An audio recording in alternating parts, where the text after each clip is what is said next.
কি হয়েছিল? কালকে এখন আমার এই বোনের মেয়েটার বার্থডে ছিল। হ্যাঁ, বার্থডে। হ্যাঁ, বোনের মেয়েটা বার্থডে ছিল, তেজের বাড়িতে যাচ্ছিল। হ্যাঁ, তখন 4:30 বাজে। হ্যাঁ, 4:30 যাওয়ার পথে ওই ছেলেগুলো কোনো রকমের এর মেয়েরা একই সাইজের মেয়ে, 11 বছর করে বয়স, একসঙ্গে ঘোরাফেরা করে, তা বার্থডেতে নেমন্তন্ন করে তিনি যাচ্ছিল। যাওয়ার পথে ওরা কোনো রকমে অ্যাটাক করে। অ্যাটাক বলতে কোনো রকম গায়ে মাথায় হাত বুলি বোঝায়, কি ওর ওপর আগে থেকে টার্গেট ছিল সেটা তো আমি জানি না। তো যাই হোক, আমরা তারপর থেকে কিন্তু সন্ধ্যে 6টার পরে আর খুঁজে পাচ্ছি না। তখন খোঁজ করতে করতে দেখতে পাচ্ছি 7টা বেজে যাচ্ছে, 8টা বেজে যাচ্ছে, আর খুঁজে পাচ্ছি না। এখানে খুঁজে ওখানে খুঁজে আমরা প্রায় 1-1.5 ছেলে, আমাদের গোল্ডেন ক্লাবের ছেলেরা সবাই, হাটে বাজারে প্রচুর ছেলেরা আমাদের সঙ্গে ছিল, সবাই মিলে কিন্তু একসঙ্গে আমরা মোষপাড়া করতে করতে প্রথম হক বাজারের এই সিসিটিভি ক্যামেরা চেক করে দেখি এখান থেকে 4:35 এখান থেকে পার হয়। তার পরবর্তী 4:42 পাঠ ভবন স্কুলের সিসি ক্যামেরায় আমরা পাই।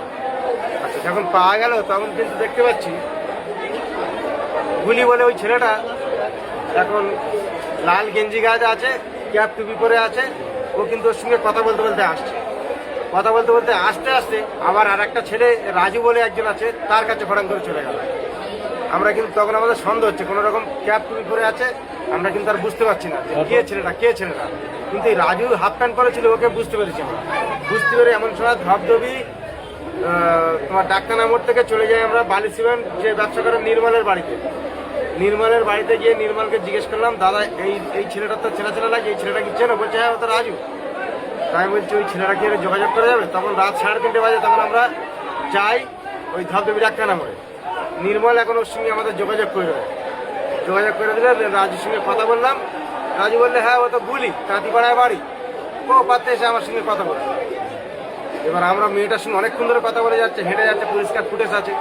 আমরা সেইখানটা সন্দেহ করে গুলির বাড়ি রাত 4টের সময় কিন্তু আমরা ক্যাম্পটা থেকে পুলিশ নিয়ে যাই।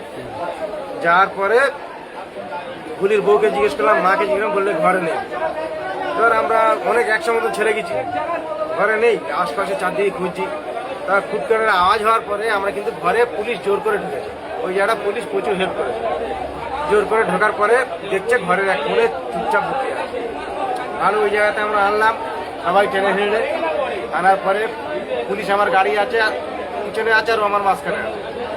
আমার বলছে, দেখো আমি তোমাদের কেস এক্ষুনি সলভ করে দেবো, আমার কেউ মেরুন। আমরা কী করবি? বলছে মেয়েটা আছে আমাদের কাছে, তোমরা মেয়েটার খোঁজে এসে, আমি বুঝতে পারছি আমার মারধর করুনি, আমি এক্ষুনি বার করে দিচ্ছি। তোর সঙ্গে কে আছে? প্রবীর আছে, দিবাকর আছে, আনন্দ আছে, ব্যাংকের পিছনে যে আনন্দ, আর প্রবীর, দিবাকর আছে, 4 জনের নাম করে। তাই এইবার 4 জনের নাম করার পরে আর কে আছে? সূর্যগুড়ি ঘাটে সরকারের 4 দোকানের পাশে হচ্ছে তোমার বাপির ছেলে রাজা আছে। এই 5-6 জন আছে, সব কজনা তুললাম। তোলার পর দিবাকর, প্রবীরকে আমরা খুঁজে পাইনি। না পাওয়ার কারণে এবার খুব মারধর করার কারণে এবার একটা বলছি, তা ভালো।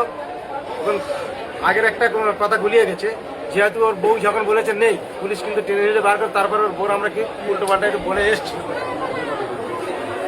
বলে আসার পরে ওর এখানে যখন নিয়ে এসছি, ও কিন্তু ওখান থেকে ব্যাক করে আমাদেরকে বলছে, চলো আমি কি বার করে দিচ্ছি, আমাকে মারধর করবো। তা বলে ঠিক আছে চলো। পাদা খাল হেঁটে গিয়ে কোনো জায়গা খুঁজে পেলাম না। এখান থেকে আছে, ওখান থেকে আছে, এখান থেকে মুখ দিয়ে আমরা ধুয়ে দিয়েছিলাম, এখান থেকে গাঁজা খেয়ে পাতে গেছি, মেয়েটার মুখ দিয়ে ধুয়ে দিচ্ছি। তারপর খুব মারার পরে এইবার বলছে, না তোমার মেয়ে সুস্থ আছে, আমরা ম্যাগি করে দিয়েছি, ম্যাগিটা খাচ্ছে। আমি বলছি সুস্থ আছে তুই এখন সকাল 5টা এত পরে বলছি মানে। এবার সবাই মিলে বললো, তাহলে তুই কি বার করে দিবি? বললো আমার একা নিয়ে চলাই বার বলে। আমরা কিন্তু আলিপুরের ভিতরে সুরাজভাটা হয়ে ওখানে যাচ্ছি অনিলের দিকে থাকে, যেদিকে একটা চওড়া মতন জায়গা। বাড়ি থেকে কত দূর? আমার বাড়ি থেকে 1 কিলোমিটার। ওখানে পুকুরে পাওয়া ছিল? পুকুরে গিয়ে দেখি চটের বস্তা মুখি কোথাও ডুবে দেওয়া ছিল। আচ্ছা, কি ধর্ষণ করে মেরেছে? ওটা আমি ঠিক দেখিনি, যদিও আমি ওইখানটা ভেঙে পড়েছিলাম আর দেখতে পাইনি। তবে যত সম্ভব আমার যতটুকু আইডিয়া স্যার, তোমার মেয়ে কোন ক্লাসে পড়ে? 6-এ পড়ে, ক্লাস 6-এ পড়ে। ঠিক আছে, নাম কি? তোমার নাম কি? হ্যাঁ, আমার নাম নাসিরউদ্দিন লস্কর, মেয়ের নাম রিমা লস্কর। আমাদের ভিডিও ভালো লাগলে লাইক এবং শেয়ার করুন।